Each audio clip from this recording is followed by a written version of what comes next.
Today I am going to show you how to translate one language to another language on Facebook Messenger. If you want to chat with someone like Japanese, Urdu, English, Bangla, whatever, but you don't understand that type of language, then don't worry about that, just follow me. First go to Play Store and type here translator. Click on search. Click on the Google Translator.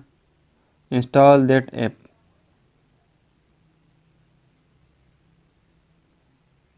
After completed installation, go back to your screen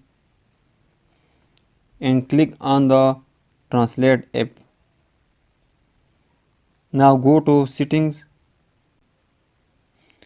tap to translate, enable these options, turn on, enable allow permission. Now go back.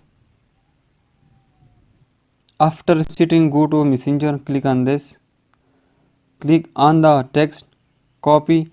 After copy, you can see the right side translate app. Click on this.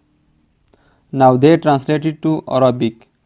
Now I am going to change that to Urdu. They translate to Urdu. If you want to change any type of language, Pashto, the message translated to Pashto. If you want to create new, click on new. Hi, how are you? I am going to change that to Urdu. Hi, कैसे हो? Copy and paste here. Send to your friends. Please subscribe the channel for more latest videos.